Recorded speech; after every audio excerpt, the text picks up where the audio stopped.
ನನ್ನ ಹತ್ರ ಇಷ್ಟೊಂದು ತಾಳ್ಮೆ ಇದೆನಾ ಅಂಥೇಳಿ ನನಗೆ ಗೊತ್ತೇ ಆಗ್ತಿರ್ಲಿಲ್ಲ.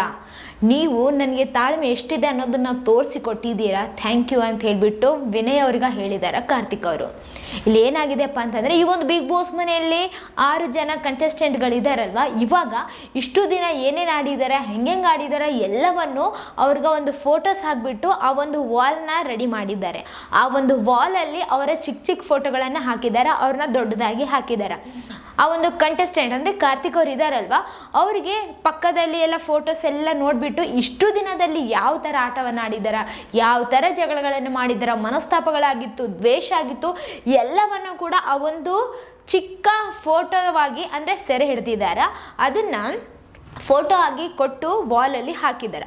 ಅದನ್ನು ನೋಡಿದ ತಕ್ಷಣ ಇದು ನಾನೇನಾ ಅನ್ನೋ ಒಂದು ರೇಂಜಿಗೆ ಆಗಿದೆ ಅಂತಲೇ ಹೇಳ್ಬೋದು. ಅದಕ್ಕೆ ಕಾರ್ತಿಕ್ ಅವ್ರು ಏನು ಹೇಳಿದ್ದಾರೆ ಅಂತಂದರೆ, ಅವತ್ತು ರಾಕ್ಷಸರು ಮತ್ತು ದೇವರು ಅನ್ನೋದು ಒಂದು ಟಾಸ್ಕ್ ಇತ್ತಲ್ವ, ಆ ಒಂದು ಟಾಸ್ಕಲ್ಲಿ ಎಲ್ಲರೂ ನೀವೇ ನೋಡಿದ್ದೀರಲ್ವ ಯಾವ ಥರ ಜಗಳಗಳಾಗಿತ್ತು. ಆವಾಗ ಕಾರ್ತಿಕ್ ಅವರಿಗೆ ತುಂಬ ಅಂದರೆ ಅವ್ರು ರಾಕ್ಷಸರಾದಾಗ ಯಾವ ಥರ ಆಟವನ್ನು ಆಡಿದ್ರು, ಆಮೇಲೆ ಅವರು ದೇವರಾದ್ಮೇಲೆ ಯಾವ ಥರ ಆಟವನ್ನು ಆಡಿದ್ರು ಎಲ್ಲ ನೋಡಿದ್ರಲ್ವ. ಅವತ್ತು ನೀವೇನಾದರೂ ನನಗೆ ಜಾಸ್ತಿ ರೇಗಿಸಿದ್ದಿಲ್ಲ ಅಂದರೆ ನನ್ನ ಹತ್ರ ಇಷ್ಟೊಂದು ತಾಳ್ಮೆ ಇದೆನಾ ಅಂತ ಹೇಳಿ ನಂಗೆ ಗೊತ್ತೇ ಆಗ್ತಿರ್ಲಿಲ್ಲ. ನೀವು ನನಗೆ ಅಷ್ಟೊಂದೆಲ್ಲ ಇದು ಮಾಡಿದ್ಕ ಥ್ಯಾಂಕ್ಸು, ಯಾಕಂತಂದರೆ ನನಗೂ ಇಷ್ಟು ತಾಳ್ಮೆ ಇದೆನಾ ಅಂತ ಹೇಳಿ ನನಗೆ ಗೊತ್ತಾಗಿದೆ ಅಂತ ಹೇಳಿಬಿಟ್ಟು ಕಾರ್ತಿಕ್ ಅವರು ಹೇಳಿದ್ದಾರೆ. ಇನ್ನು ಸಂಗೀತ ಅವ್ರು ಏನು ಹೇಳಿದಾರಪ್ಪ ಅಂತಂದರೆ, ಇಷ್ಟು ಥರ ಏನು ಜರ್ನಿ ಬಂದಿದ್ದೇನೋ ಅಲ್ಲಿ ತನಕ ಕೂಡ ನೀವಿಲ್ದೆ ನಾನಿಲ್ಲ, ನಾನಿಲ್ದೆ ನೀವಿಲ್ಲ ಅನ್ನೋ ಥರ ಆಗ್ಬಿಟ್ಟಿದೆ. ಇದು ಒಳ್ಳೆ ಮೆಮೊರೀಸ್ ಅಂತ ಹೇಳ್ಬಿಟ್ಟು ಸಂಗೀತ ಅವ್ರು ಕೂಡ ಹೇಳಿದ್ದಾರೆ. ಆಮೇಲೆ ವಿನಯ್ ಅವ್ರದ್ದು ಏನಪ್ಪ ಅಂತಂದರೆ, ಅವ್ರಿಗೆ ಹೊರಗಡೆ ಯಾವ ಥರ ಟ್ರೋಲ್ ಆಗಿದ್ದೇನೋ, ಯಾವ ಥರ ಏನಾಗಿದೋ, ನಮ್ಮ ಮನೆಯವ್ರಿಗೆ ಯಾವ ಥರ ಸಮಸ್ಯೆ ಆಗಿದ್ದೇನೋ ಅನ್ನೋದೊಂದು ತಲೆಯಲ್ಲಿ ಇತ್ತಲ್ವ ಅವರಿಗೆ. ಆಮೇಲೆ ಕೂಡ ಮೊನ್ನೆ ಕೂಡ ನೀವೇ ಕೇಳಿದ್ರಲ್ವ, ಒಂದು ಟ್ರೋಲಿಂದು ಅಂದರೆ ಕಾಮಿಡಿ ಇರೋದು ಹಾಕಿ ಅಂತ ಹೇಳಿದ್ದಾರೆ. ಅಂದರೆ ಅವ್ರ ಮೈಂಡಲ್ಲಿ ಇನ್ನೂ ಅದೇ ಇತ್ತು ಅಂತ ಹೇಳಿ ಕಾಣಿಸ್ತಿದೆ.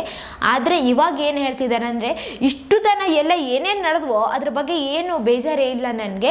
ಅಂದರೆ ಇವೆಲ್ಲ ಮೆಮೊರೀಸ್ ಇದ್ದಿದ್ದಿಲ್ಲ ಅಂತಂದರೆ ಇವತ್ತು ಈ ಒಂದು ಖುಷಿ ಸಿಗ್ತಿದ್ದಿಲ್ಲ ನಮ್ಗೆ ಅಂಥೇಳಿ ಅವರು ಕೂಡ ತುಂಬ ಖುಷಿಯಾಗಿದ್ದಾರೆ. ಆಮೇಲೆ ಎಲ್ಲರೂ ಕೂಡ ವರ್ತು ಸಂತೋಷ್ ಅವರು, ತುಕಾಲಿ ಅವರು ಮತ್ತು ಆಮೇಲೆ ಪ್ರತಾಪ್ ಅವರು ಕೂಡ ಎಲ್ಲರೂ ತುಂಬ ಖುಷಿಯಲ್ಲಿದ್ದಾರೆ. ಇವಾಗ ಬಿಗ್ ಬಾಸ್ ಹ್ಯಾಪಿ ಬಿಗ್ ಬಾಸ್ ಆಗಿದೆ ಅಂತಲೇ ಹೇಳ್ಬೋದು. ಎಲ್ಲರ ಈ ಒಂದು ಸಮಾರಂಭ, ಈ ಒಂದು ಖುಷಿ ಏನಿದೆ, ಈ ಒಂದು ಸಂತೋಷ ಏನಿದೆ, ಇದು ಸದಾಕಾಲ ಇವರಲ್ಲಿ ಹಂಗೆ ಇರಲಿ ಅಂಥೇಳಿ ನಮ್ಮ ಆಶಯ. ಸೊ ಈ ವಿಡಿಯೋ ಬಗ್ಗೆ ನಿಮ್ಗೆ ಅನಿಸುತ್ತೆ ಅಂತೇಳಿ ಕಮೆಂಟ್ನಾಗ ತಿಳಿಸ್ರಿ. ಇದೇ ಥರ ಮತ್ತಷ್ಟು ವಿಡಿಯೋಸ್ಗಾಗಿ ನಮ್ಮ ಚಾನಲನ್ನು ಲೈಕ್ ಮಾಡಿ, ಶೇರ್ ಮಾಡಿ, ಸಬ್ಸ್ಕ್ರೈಬ್ ಆಗಿ. Thank you.